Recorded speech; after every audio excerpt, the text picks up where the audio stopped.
All righty. Good morning and welcome, everyone. My name is Courtney Battle, and I'm the Executive Director here at Hand.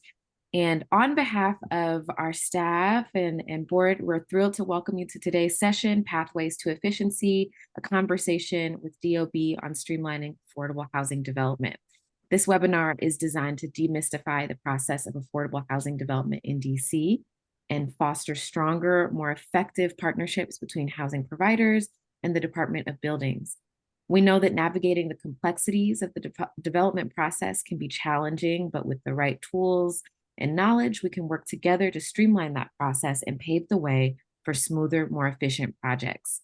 So during this session, we'll provide you with an overview of new DOB initiatives, which help developers with early stage project planning, ensuring a more seamless construction journey, practical guidance on how to navigate DOB's permitting requirements so that your projects stay on track and meet all necessary standards, and insight into how DOB is serving as a catalyst for the built environment and supporting Mayor Bowser's DC comeback plan, aiming to increase affordable housing production across the city.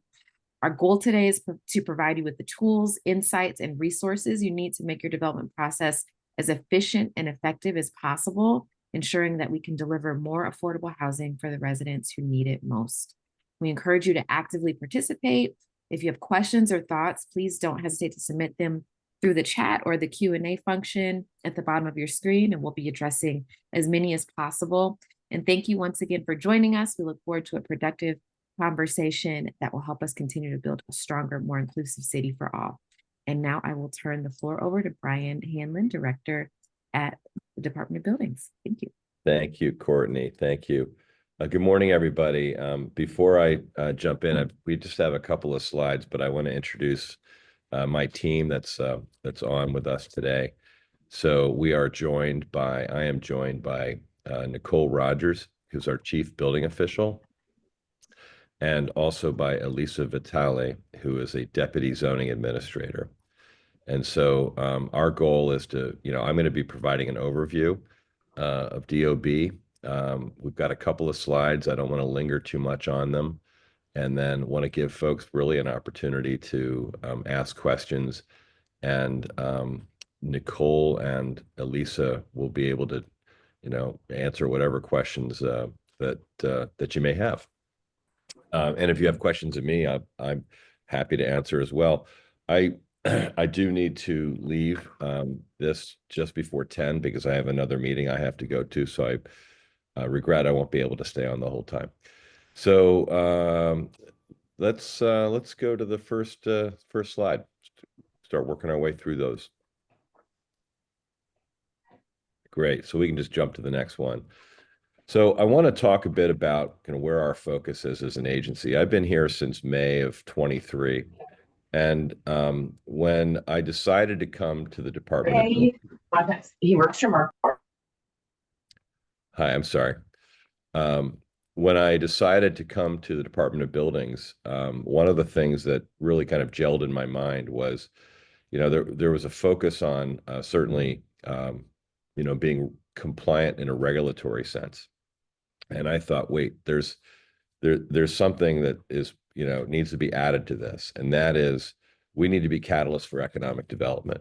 And once that kind of bell went off in my head, and I realized that that's the opportunity that we have here to help transform this agency, I got incredibly excited to come on board and was able to assemble what I think is one of the best senior leadership teams in the city. Certainly one of the best I've ever worked with. Our vision, in real simple terms, is safe, green, and moving. And the safety and the green part are somewhat binary. That's where, you're talking about the code, you're talking about energy performance and things like that. It's the moving part where all the nuance is. And that kind of cultural mindset shift is something that we as senior leaders at the Department of Buildings are working on all the time. When Courtney talks, she said several times in her opening remarks, talked about helping to navigate the complexities of these systems. It's incumbent on us at DOB to make our systems and our processes and our just the tools that we use as clear as possible. And while we have been aided a great deal by technology to also make sure that we're adding a human touch, that we're giving people an opportunity to ask questions of, of human beings, and then get answers that they can actually understand and do something with. So that's part of our kind of cultural transformation here that we are working on and focused on every day. Let's go to the next slide, just to give you a sense of kind of volume. We have over 400,000 annual touches, and these break down to a variety of categories. So you can see there's a lot of work, and I'll just pause and give you a general overview of the agency. We're about 350 people. We have 3 primary divisions. We have the Nicole's division. She's the chief building official. That's OSCB. Then we've got the Office of the Zoning Administrator. Kathleen Beaton is the zoning administrator, and of course, her deputy Elisa is with us today. And then we have the Office of Strategic Code Enforcement. That's Keith Parsons. All 3 of these folks, Kathleen, Keith, and Nicole, are mayoral appointees.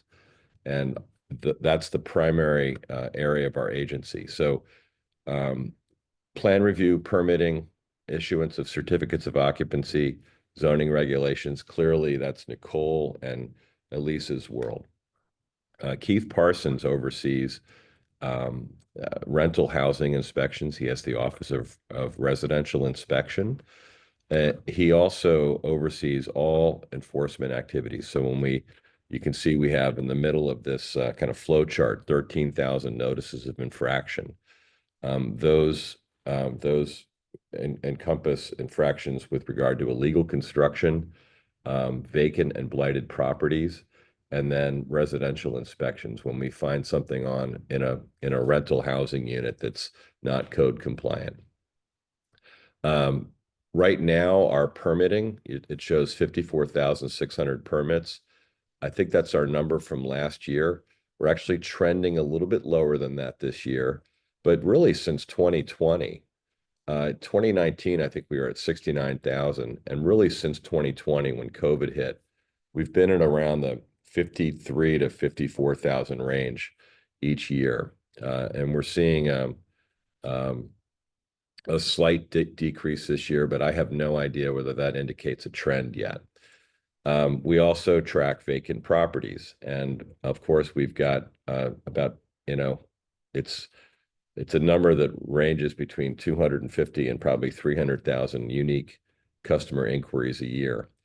One of the goals that I have as an agency director is to drive the number of customer inquiries down, because if that metric goes down, it means that we're answering questions better in the first place.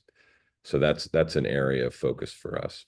So let's go on to the next slide. Just to give you a quick overview, and there's going to be folks on the call that have questions that you want to drill in a little bit deeper on this, and Nicole and Elisa can walk us through that.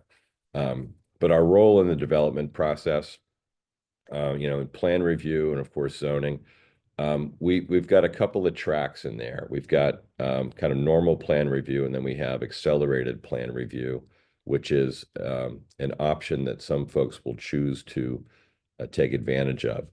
Last year, we actually instituted a concept review, which is it's available for any project development. And folks can, you don't even need full drawings. You can have diagrams. Come in early, walk through the project with us. Nicole and Kathleen and Elisa and other folks will get in the room, and it's a great way to kind of walk through potential challenges or regulatory hurdles that might be associated with a project, to get out in front of them and to start to solve them early. And that's just one of the things that we have been working on in the last year. Let's go. So then we get into inspections. During the course of construction, an owner will obviously call in for inspections, and then we do we do the closeout inspections at the end of the project. And then on the housing side, every single rental unit in the city is part of our portfolio, and we are complaint based. We'll get a call and we'll send inspectors out there to look at the unit and look for potential code infractions. We're also doing proactive housing inspections where we're looking at whole buildings and kind of sending multiple inspectors out there at a time, and in particular with a focus on particularly bad environments where there are most landlords, I believe, are working in good faith, but there are landlords out there that have a track record of being I'd say bad actor. And so we'll use the proactive inspections tool to be more kind of aggressive towards landlords that are not holding up their end of the bargain in terms of maintaining a safe and habitable environment. So that's a general overview. I want to stress before I close that I view our role at the Department of Buildings as needing to work every day to make it easier to do business in the District of Columbia. I'm going to circle back to to me, one of the challenges with affordable housing is the development process itself is expensive. And so the variable that we can help impact is to work to streamline the process from initial concept review all the way through issuance of a certificate of occupancy. If we can save 3, 4, 5 weeks in that process, which is my goal, the carrying cost savings right there, I think, equate to real savings and help contribute to developers' ability to be able to provide affordable housing. So our mindset is keep engaging. I met Oscar last night at a panel discussion and talked about the source of our great ideas are really coming from industry. It's coming from our engagement with AOBA, with the Small Multifamily Owners Association, from you, from AIADC and DCBIA. All these groups we're engaging with, and we'll continue to do that as we continue to work to transform DOB. So I will close with that. I'm happy to answer any questions you may have of me, but I'm sure you've got detailed questions with regard to process that Nicole and Elisa can help walk us through.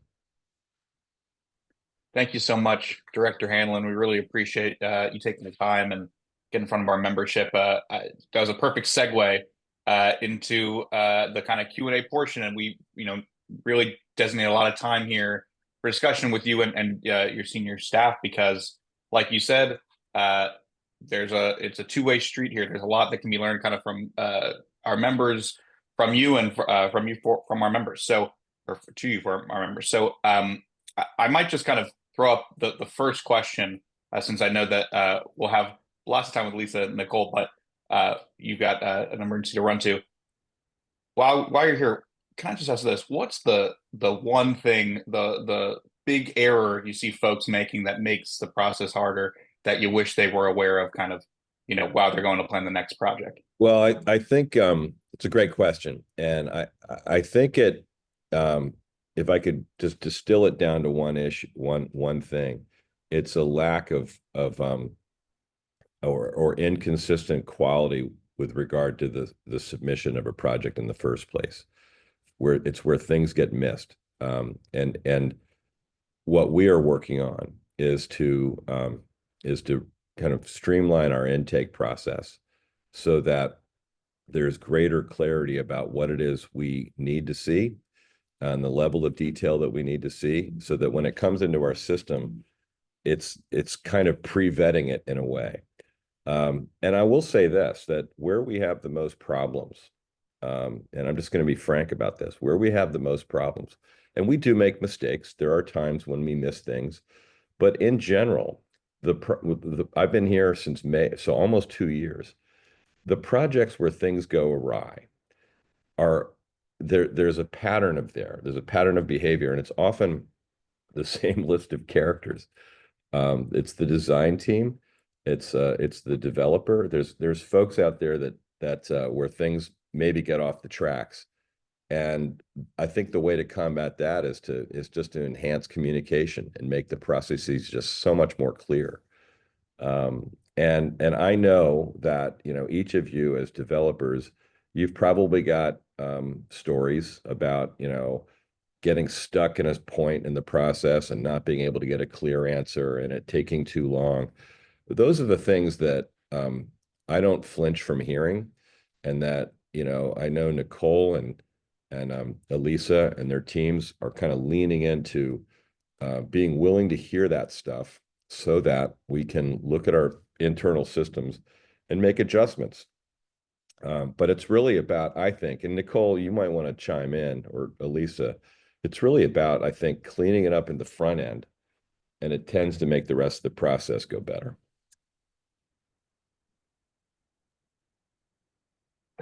I thank you for that. My other question on the other end is, while we have you here, Brian, that makes us kind of the issues people have at the early stage. What about when someone is dealing with an NOI or is kind of has to correct an issue? The affordable world is already struggling, kind of with so many issues of arrears. How does DOB support folks and kind of who obviously want to comply in reaching compliance and fixing those issues? It's a great question, and there's been an awful lot of work done in that vein.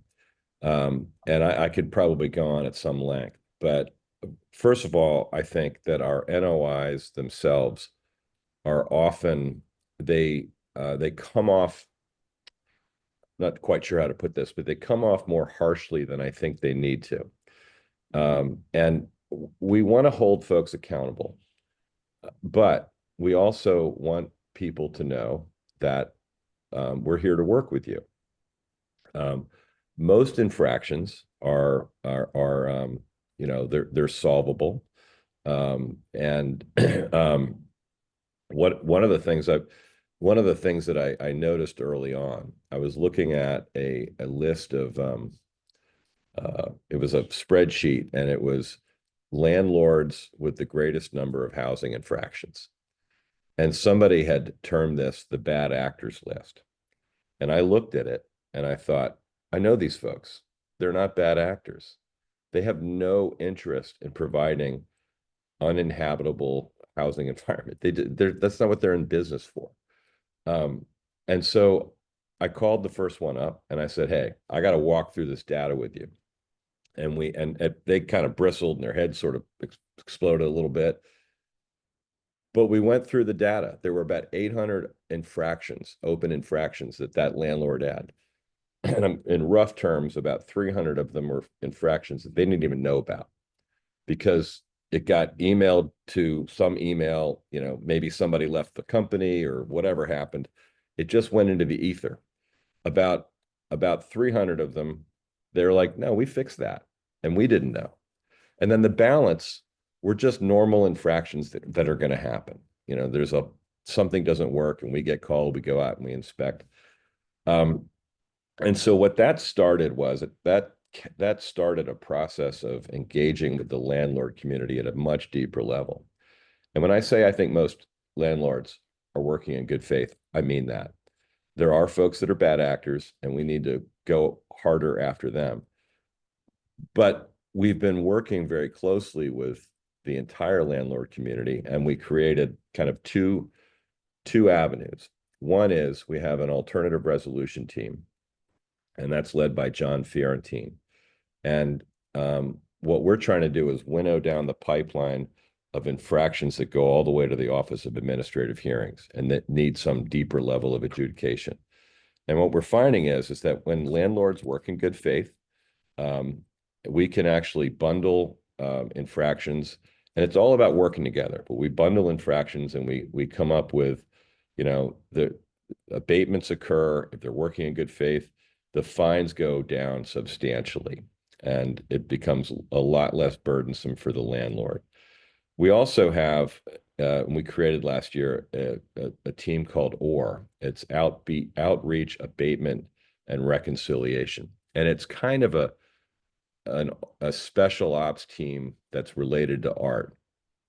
And we have had a record number of abatements this past year. It that, you know, numbers that the agency's never seen. And it all comes from communication. It all comes from talking to people and just making stuff clearer. And so those are what I want to, I think the message I want to really leave is just work with us, and we'll work with you, and let us know if if our systems are unclear, let us know. But we're going to work with you.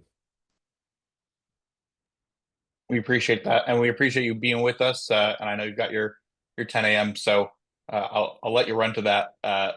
Thank you so much for being here, and Well, please go ahead. I want to thank you all. The work that you do is incredibly important, and I know it's hard work. Folks, there's some mythology out there, and people think that folks that are in the development world are printing money, and we know that's not true, and we know it's especially not true in the affordable housing world, where just getting a project to open is the level of complexities in terms of capital stack and all of those things that you have to navigate. What we can do is try to simplify our end of the bargain and partner with you on that. And so before I leave, I just want to say thank you for what you all do. And I want to also just say again, I encourage you, if you've got a project that's in the pipeline, to come in early and work with us, and we'll help solve challenges early and hopefully streamline the process.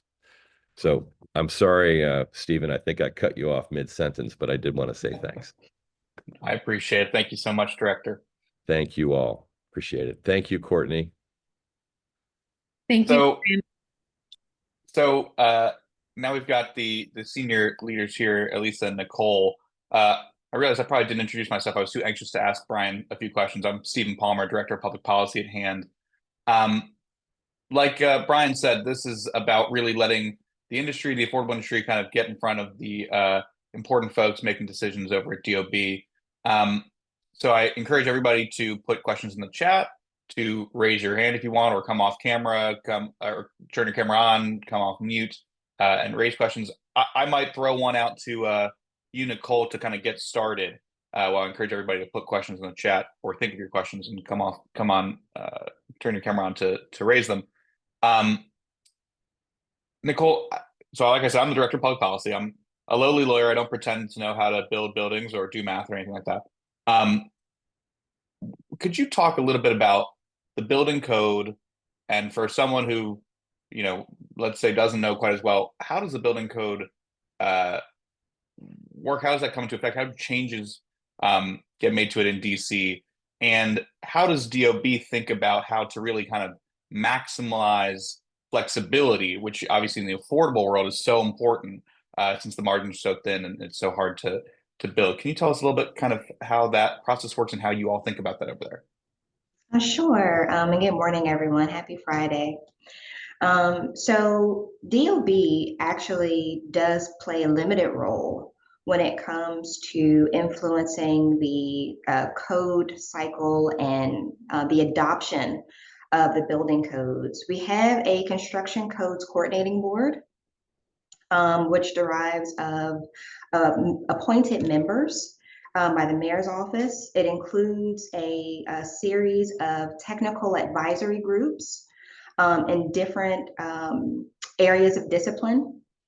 And essentially that group works together to vote on new codes, amendments that are applicable specifically to DC, And there is a code cycle and a process that takes place for how codes are amended and adopted and then implemented into the district. The Department of Buildings provides support for the Construction Codes Coordinating Board. So we are a part of those meetings, we are a part of those conversations and a part of the groups, but a lot of that feedback and discussion is dependent on industry folks, people that do work in the industry on a daily basis. They help to really influence a lot of those decisions. And we do hold, there's a chairman actually of the board that holds meetings generally on a monthly basis. There are times where the meetings may be canceled, and those are meetings that are open to the public. So the public can join in on those conversations.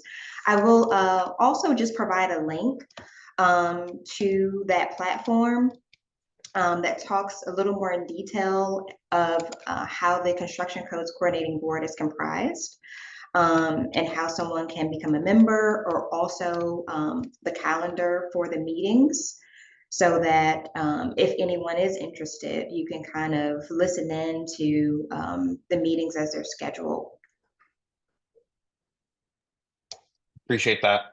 And maybe I could throw an example out and kind of help us think about how, in your limited role at DOB, you kind of think about this. There's one of the reforms I hear a lot from members is single stair egress changes, which is kind of one of the, I don't want to say viral, but one of those kind of trendy building code changes that are maybe sweeping the nation as we kind of try to make it easier to build.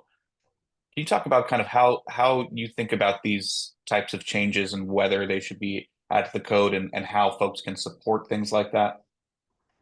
Yeah, and that's actually a really, really good concept that Director Hanlon and our team have been working with other jurisdictions to get a feel for kind of how it's been implemented or discussed within their building development community.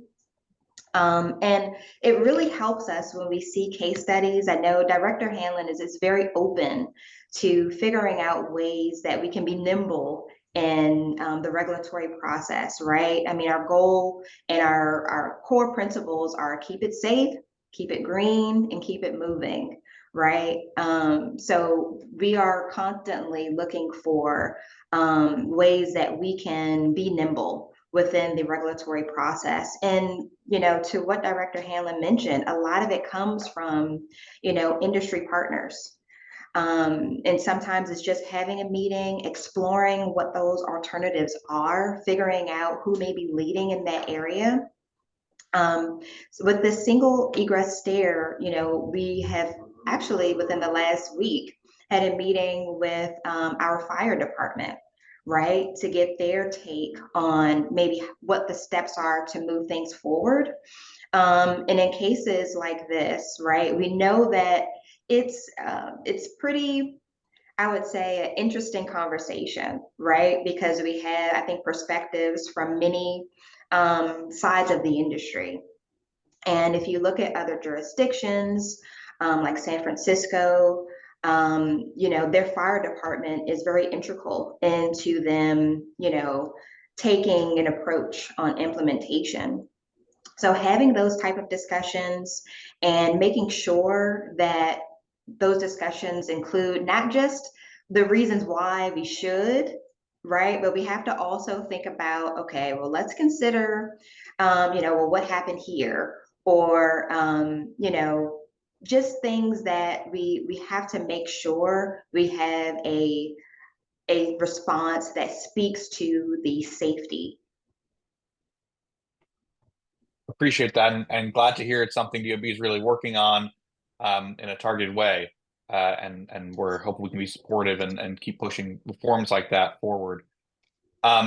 Elisa, maybe I can turn to you for a second on kind of the other part of the aisle there.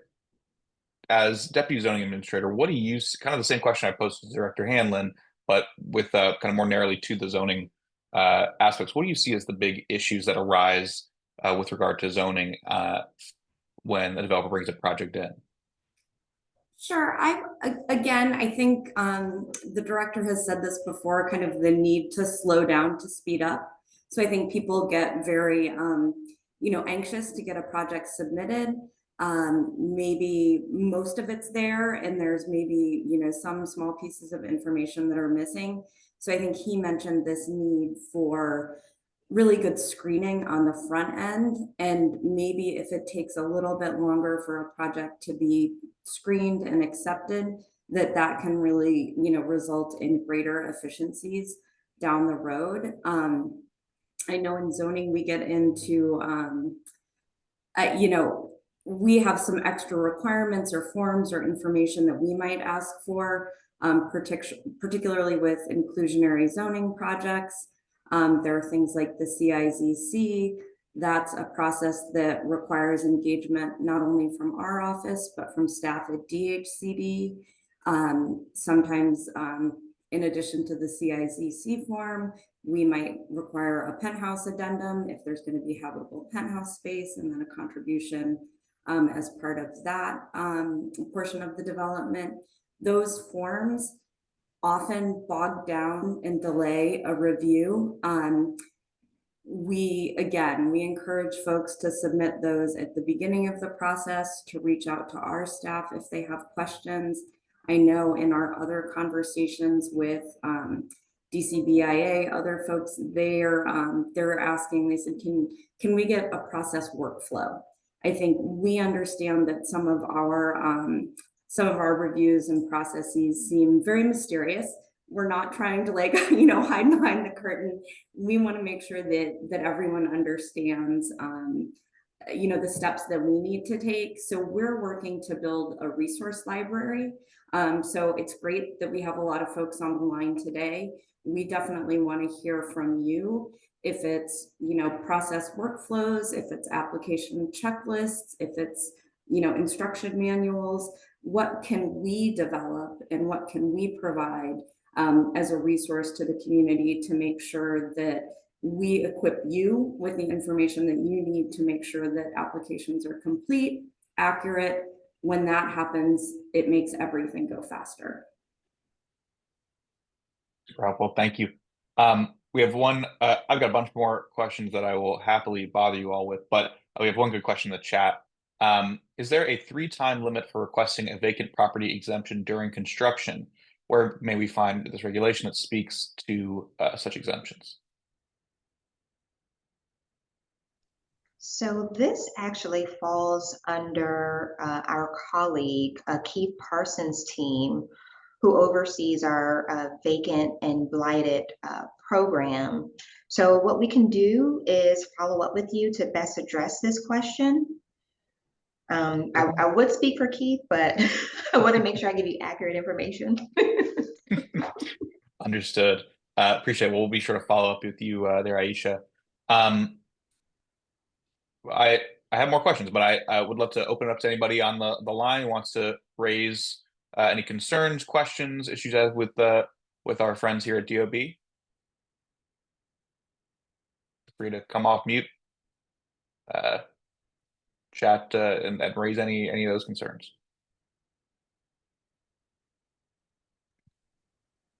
I try not to always go first, but if nobody does, then I'm probably happy here, Oscar. I'm like you. I have a ton of things. I'll start with a wish. I'm a builder. We build a lot of things in the city. We're very fortunate in that regard. But I do see, because we do a lot of pre-construction and help clients get through the process. Sometimes the forms, I think what I would ask is, rather than just going out there and developing a flow chart, I think, we're all in an environment now that, we've gone through the pandemic, and now we have a very shifting situation at the federal level. So it's really making us focus on how do we, kind of pull ourselves by bootstraps and be more efficient as a city in all regards. And I do appreciate, I ran into the director last night. I know that you guys are out there, and I know that this effort is to really get feedback from the industry So I think it's kind of like maybe a roundtable to discuss, one simple thing. Like I see a lot, we're on these projects, they're affordable housing projects, so the IC doesn't apply. So then it becomes that form that needs to be signed by a particular person. And it's just such a small nuance that is such a niche for us that if we could cure that, sometimes that could be 3 weeks or a month and somebody's paying. And we do have to kind of reevaluate the whole ecosystem, because what you see when was discussed earlier about, maybe a package coming in a little early or a little green, that's the wrong term, a little premature, let's call it that, right? The package coming in, trust me, I've seen it. We've been part of it. It's because another agency requires, and in order to do this, you have to have file and have to have first set of comments. So we're kind of we're I guess what I'm saying is that it requires, for that flow, I think it requires us to just maybe do both. Go to the macro and go to the micro at the same time. And it starts with communication, starts with this, and I appreciate you guys making the time for it. Um, but I think maybe you can close out with a wish, and I'll let others jump in. But um, it is something I want to talk to the director. He invited me to come in, and I'm happy to do it. When there was the one-stop center, we were able to move things along. I was able to do that for myself, for my house in the district. Um, we as a district have a lot of segmented things.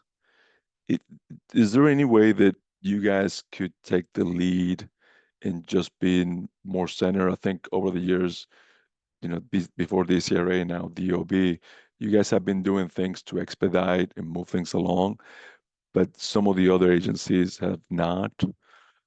There is a model that other places use, which is more of a and what I'm referring to is, what do we need to do for DDOT? What do we need to do for DC Water? Like, all those other places.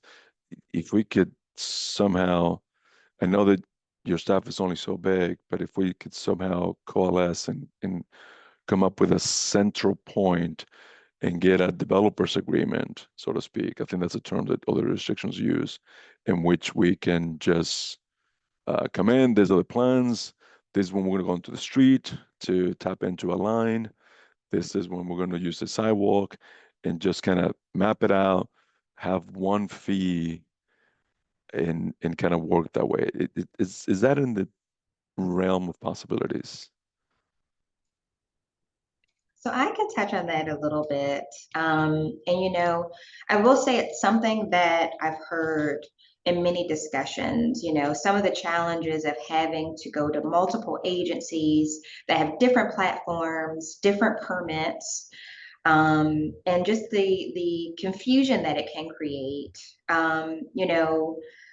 DCRA also kind of acted in that role as a facilitator between a lot of our sister agencies, and DOB, as a result of that, really does a lot of the same thing. However, there's still, I think, a disconnect when it comes to some of the streamlined processes that we create, where, for instance, DDOT may be a part of that process, but they still require a separate public space permit that has to be applied within their very specific platform. So we definitely recognize that that is a challenge for our customers.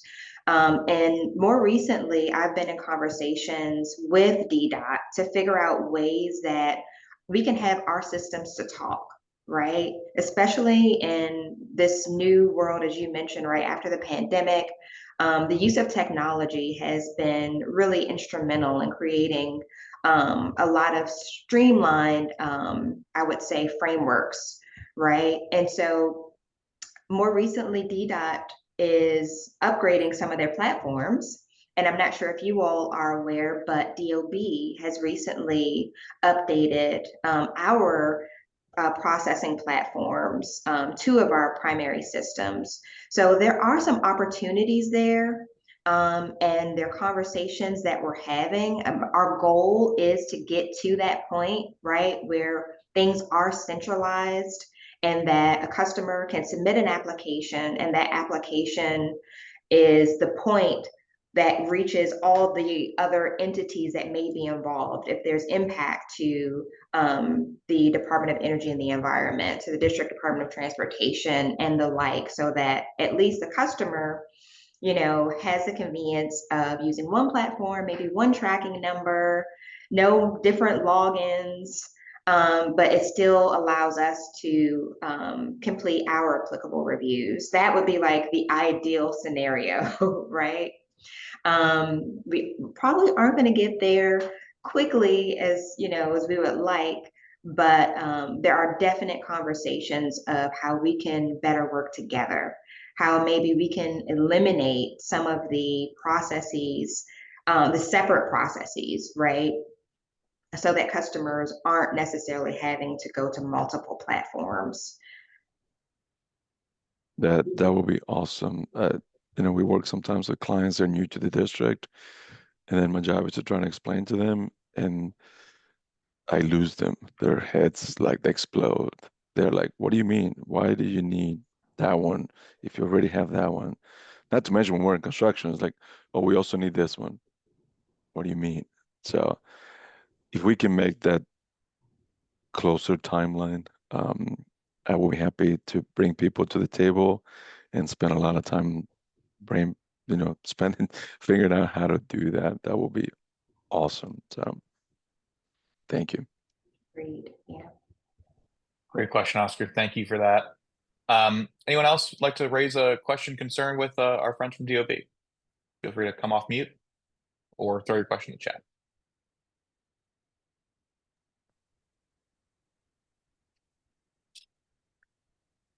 All right, I'll go again. Sure. This is going to be my soapbox day. I'm going to jump on and never get off. So I've been advocating for this at other groups, and I'm trying to get a group of folks that kind of come in with more information. I don't know all of this. Again, I'm a builder. A lot of this stuff happens to us because we're building and we see it. And GAR, we understand it, right? GAR and stormwater management requirements. I get it as a district resident. I'm not a native, but my kids are. So I love the city, and I understand why the mechanics. I mean, I understand why the greater goal. I think there's some things that have come up as a result of it, and this might be more of a legislative fix rather than a reassessment at the DOB level in relationship with zoning and relationship with DOEE. But the matrix that evaluates whether you need to do stormwater management as a renovation, whether you need to do stormwater management or GAR, are come off the appraised value and the value of the building of the improved property.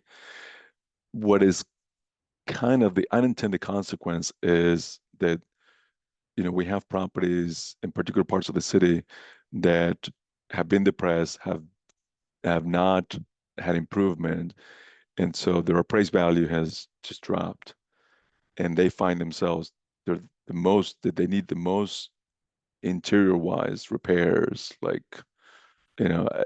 all the kitchens are gone and a lot of so, but we find ourselves that the projects need to spend a lot of time outdoors to satisfy stormwater management and GAR, and to the point that we're going to buildings and we're literally trying to save cabinets that have been hanging on the wall for 20 years rather than give a family a brand new kitchen because we need to short up the roof, put green roof on it because we have no property around us. Is there discussion in your groups, or is there opening to revisit how we do that? Because I can also tell you we've done projects in more affluent part of the city where the value of the building and the value of the land is just way up, and I could say they could afford to do something a little bit different, but they're not obligated to because the way that the math work, it doesn't affect them. Sure, yeah, I can speak a little bit to this. GAR, green area ratio, is in zoning. And so while we interpret and administer the regulations, we can have some flexibility with respect to the application of the regulations. We can't revise them. I would say talk to Office of Planning, reach out. The GAR regulations were adopted just before the 2016 update to the zoning regulations. The district was, you know, a forerunner when it adopted GAR. I think now through the Green Building Act, through the stormwater management regulations, through other efforts, I think there is kind of a general realization that maybe GAR isn't achieving necessarily kind of what it set out to achieve, and that there may be other regulations that are accomplishing kind of what it was intended to do or more now. So I would say definitely reach out to Office of Planning. The comp plan update process is happening. There will be an entire, you know, look at sustainability as part of that comp plan update. I would encourage folks to look at DC 2050. This is the Office of Planning's website and information about this comp plan update. That's a great way to start to talk about major policy shifts that you would like to see, and then those will ultimately influence zoning in the future. DOE is another, you know, great kind of outlet and resource to talk about how stormwater management and GAR are working together or not. I think we've heard generally if your project meets the stormwater management regulations, you're going to be okay for GAR. If there's kind of conflict or inconsistencies or issues that are arising, I think it would be helpful both for Office of Planning and for DOE to understand that.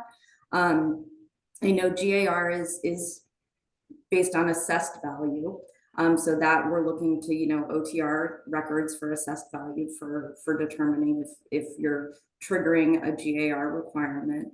The Office of Planning recommended, and the Zoning Commission adopted a few years ago, a text amendment to allow for conversions.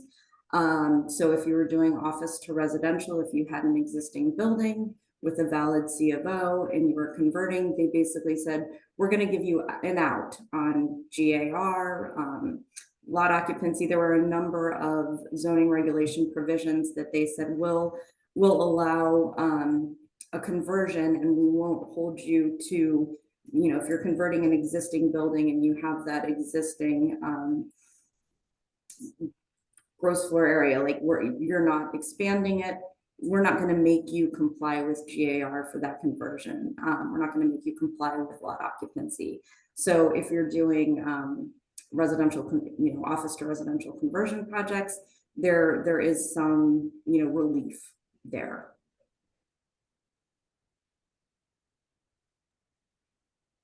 Thanks, Lisa, and good question, Oscar. We talk about DC 2050 and the comp plan for until the cows come home, but so, and it's a great plug that everyone should be going to, and I'll drop the link to raise that. Lee, I saw your hand raised and see your face. How are you doing? Hey, feel free. Good. Thanks, Stephen. By the way, you could get your own show. You're great at moderating these, so I would listen to you every week. Hey, Nicole. Hey, Lisa. Lee Goldstein with Volunteers of America. Question is, as we're trying to build housing, you know, faster and at lower cost is the goal for everyone. Is DOB looking at all at how to potentially look at the building code for ways to optimize modular or manufactured housing or other materials like mass timber, or just, I know it's so hard and nuanced to kind of push that, but just curious about, you know, what you are looking at in that regard. Absolutely. And mass timber, if Director Hanlon was still on the call, he would be very excited to have that discussion. That is, you know, definitely something that we're looking at. And just thinking about mass timber, if you all are familiar with the development at Sycamore and Oak, which is on the old St. Elizabeth's campus, you know, that is a project that we were really excited about. So we're absolutely open to looking at alternative materials and modular housing and prefabricated structures, as you mentioned. Even working on a recent project with DOE in reference to that. And this is where I definitely want to reference our concept review. So, if you have something that you're interested in or that you've heard about and you want to see how it may apply to our building code, concept review is a great way to do that.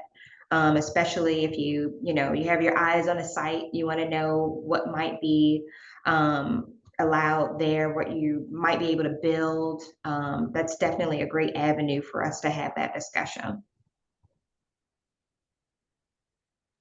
So thank you. Thanks, Lee, and thanks, Nicole. I was wondering, Nicole, if you could expand a little more on the concept review. I know the director mentioned it and talked about it. Are there any good, I think you mentioned to me a while ago, a good example of kind of how that can be beneficial, kind of some unique times that comes in. Are there any good examples of someone who came in for that early concept review and showing why it's so important, why it's so impactful to making things run faster? Definitely. I can share a few. So the initial concept review that we had involved a series of lots that were in Georgetown, and they were unique lots because they were tax lots and just a multitude of things where the owner at the time was trying to really determine how to lease and utilize the space. I believe she had some tenants, but they were just really looking at ways to revitalize it and really what they could do. And essentially, when they came in, she just had a general concept of idea of what she wanted to do. And we started talking about just our general permit process.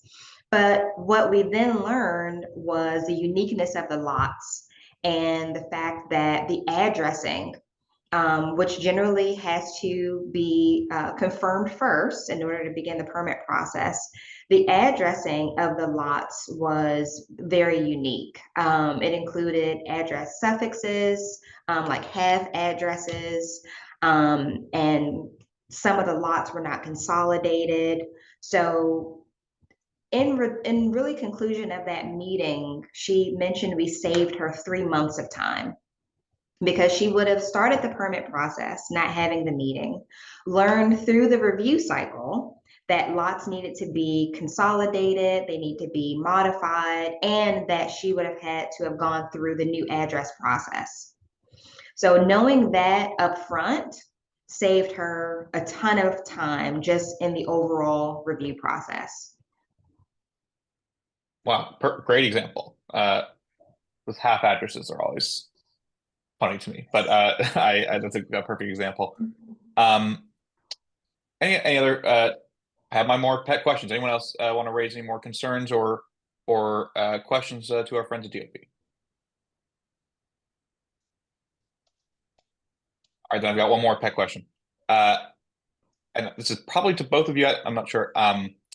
One thing I hear about sometimes is folks using the kind of DOB permit system when their concern is not really with how a building is being made or how a project is being done, but that a project is being made. So folks who kind of who oppose the existence of the project, so to speak, more than saying, well, you don't have the right permit in this particular regard. I know the director talked about this a little bit at the oversight hearing back in February, but I'm curious, how often do you see that happening where someone's raising kind of a technical complaint without cause for a technical problem, but more of I don't really like this project. One of our goals here at hand is to help, as Brian said, reduce that mythology about developers and affordable housing. And I'm curious how often that becomes a problem and what you do to kind of respond to that.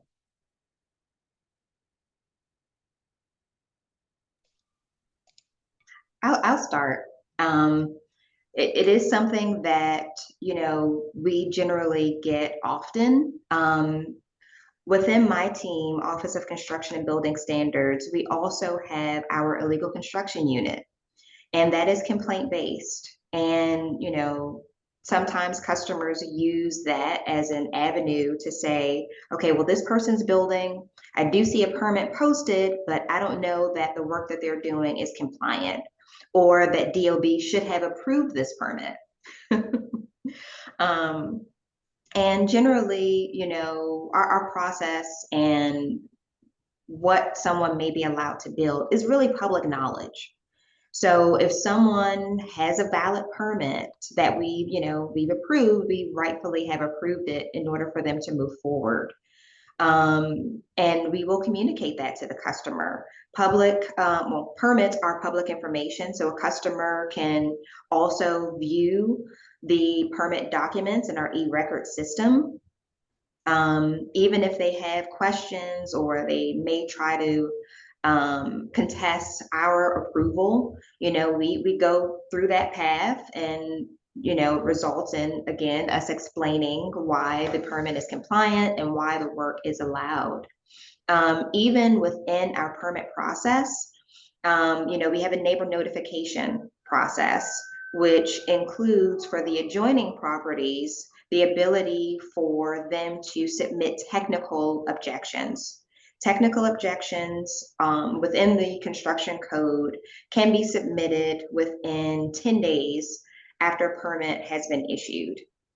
But it's critical that the technical objections submitted are truly technical in nature, right? So they have to be supported by technical comments from generally a design professional that states that the construction activity poses some safety concern to their property.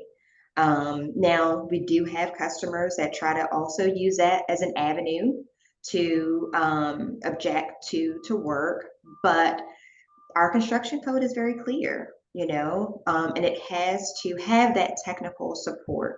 And also, I think there's somewhat of a misconception that if someone files a technical objection, that work is not going to proceed, right? Our goal is to ensure that work is able to continue, but of course, in a compliant and safe manner, right? So through that process, we work with the neighboring property and the permit applicant to ensure that the work is compliant and safe, and that if there are true technical objections, we work to ensure that the property owner addresses those so that, again, work moves forward.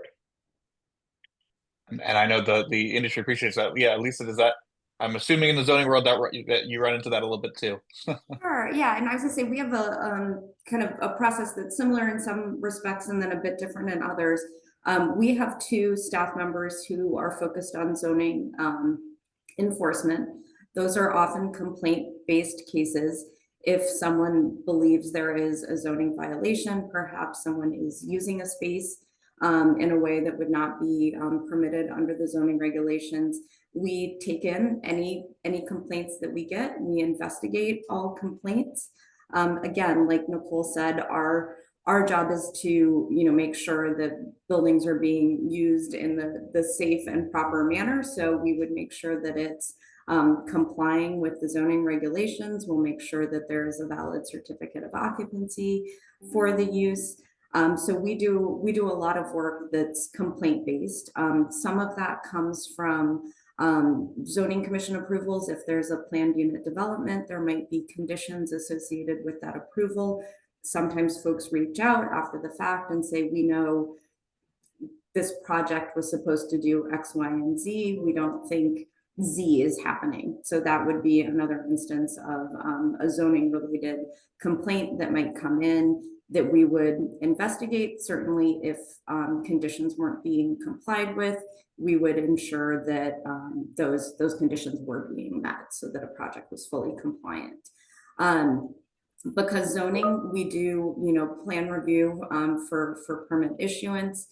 If a permit is issued and a member of the public, anyone believes that the zoning administrator erred in issuing that permit, there is the ability to appeal a permit that is issued. That appeal would go to the Board of Zoning Adjustment. Again, we would review that issuance. We would make sure that a permit was issued correctly. If it was, we would defend that issuance of that permit before the Board of Zoning Adjustment. If it wasn't issued correctly, we would certainly, work to, rectify whatever the issues might be. And we certainly, while projects are under construction, kind of similar to what Nicole was describing, we'll get calls, we'll get questions. This building looks like it's too tall. This building looks like it's too close to my property line. And again, those are issues that we would, we would investigate and make sure that the construction was compliant. Thank you both. It is really surprising. I hear it from folks, but it is surprising how often that kind of happens through even these kind of technical procedures, even separate from the formal, public hearing, opportunities that there are that kind of clogs the gears so much. Could I just kind of piggyback off of that, because we see it and we experience it too. And from a process perspective, even if somebody feels that the building is too tall, you do have a checkpoint. Like, if it's a new building, there will be at the C of O certificate of occupancy point, there will be a full review of all of it, right? So there's a come to Jesus moment if the building is in fact too tall and people will be in trouble. But is there a way to raise the bar? I guess that's the best way to put it, just not to beat around the bush. Is there a way to raise the bar so that you guys don't get a little bit weaponized when somebody just, I live in the city and I know that, my neighbor might want to do something that I don't agree with, but I live in the city. So if I didn't want to see anybody or see anything, I would go to the county, right? So I made a conscious decision. And if somebody didn't understand that they made a conscious decision, then they should be in for awakening and not waste your time, to be frank. No, and I understand, and we definitely see, particularly in some of like just the lower density residential zones, the district, we're a largely built out city. A lot of our existing housing stock isn't, to be honest, taking advantage of their full building envelope. So properties sell. Certainly we know folks may just even want to stay in their property and realize I would like closets and more bathrooms and a bigger kitchen.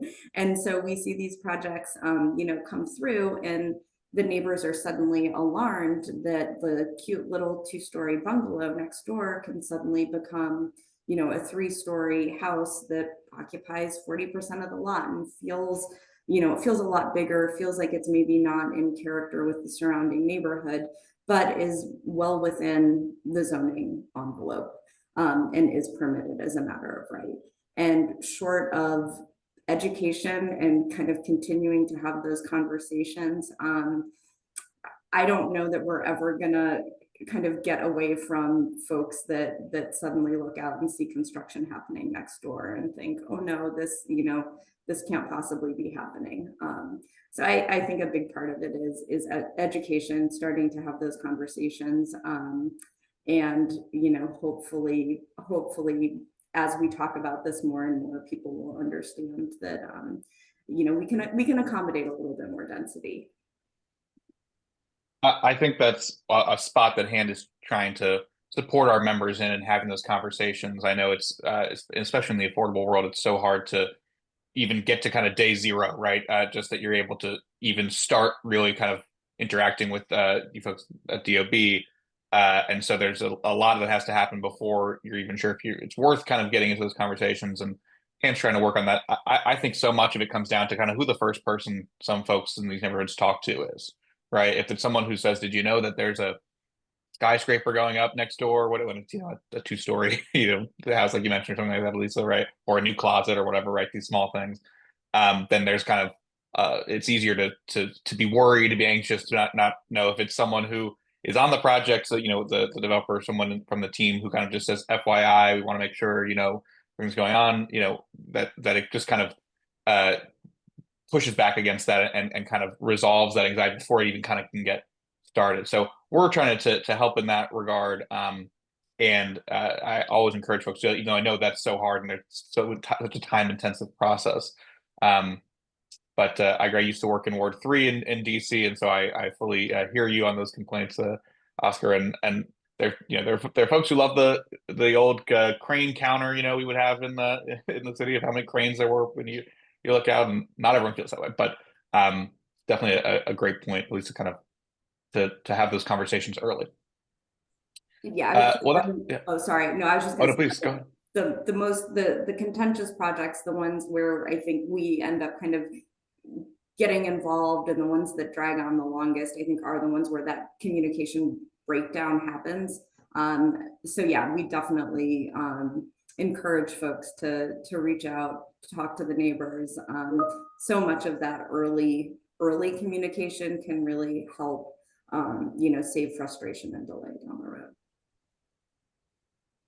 Just going to add to that, to Elisa's point, providing a level of clarity, right, and expectation, so people know that it is still within our goal that, work may progress, right? Which sometimes I think, Oscar, to your point, they use DOB as a weapon to stop the work completely, right? So that they know where, really what our expectation is, and that, okay, maybe this isn't the right tool, right? But maybe I can learn, through discussion and understanding what the process is, so that I'm understanding. I may not agree, but I've reached a point of understanding. A good goal. I agree completely, Nicole. Any other questions or concerns, comments from our audience here?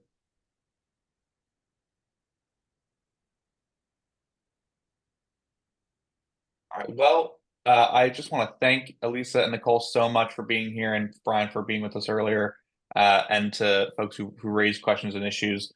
My plug as Hannah's Director of Public Policy is, this is hopefully an ongoing conversation, that there's a lot more that we can all do in partnership to make it easier to build, produce, and preserve affordable housing in the district. So as things come up, as your projects are going forward, as you see things that are causing snags, if there's more to talk about, change that can be done, my inbox is always open. I'll leave my email in the chat, and I really appreciate your partnership, Elisa and Nicole, in furthering that mission.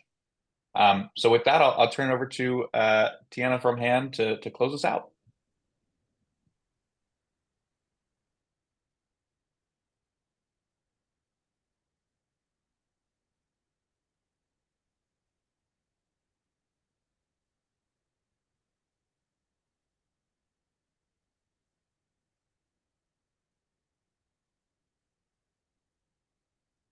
Good morning, everyone. My name is Tiana Overton, and I'm Membership and Operations Director at HAN. I would like to thank the speakers today, Director Hannon, Elisa, and Nicole, for the insights that they shared, as well as you all for joining and engaging with us today. Now that the program is ending, HAN would love to hear back from you. I'm going to ask you guys to turn your attention to my screen, and you will see, I hope you can see 1 second. Yeah, there we go. I'm going to ask you guys to turn your attention to my screen, and you will see a QR code that links to a survey. Or you can use the link in the chat to access that same survey. Upon completing the survey, you will gain access to today's slides, as well as to the recording for today's program. Before we part ways, I do want to share that HAN's April programs are open for registration, so I encourage you all to log onto our website to check those out. Looking further ahead, HAN is excited to host you guys for our 34th annual meeting and housing expo taking place June 5th at the Omni Hotel in DC. Registration is currently open, and we're also accepting applications for our Housing Achievement Awards, Generation HAN Scholarship, and as well as our Student Children Essay Contest. As a reminder, the deadline for those awards are Friday, April 4th. As you may know, the award recipients will be honored at the awards luncheon during the event. The Housing Expo component of the event offers a great opportunity to connect with peers and share the significant work you're doing within the affordable housing community development community. We'll also present the annual update of the Housing Indicator Tool and host a conversation with the elected officials and industry experts on the implications of those findings in the industry and the communities that we serve. You don't want to miss out on this special occasion, a chance to celebrate achievements, learn, network, and connect and grow together as we strive to make positive impact in the affordable housing industry. Thank you once again for joining us today. We hope you found it informative, and we look forward to seeing you at our upcoming events and programs. Thanks so much. Thank you all.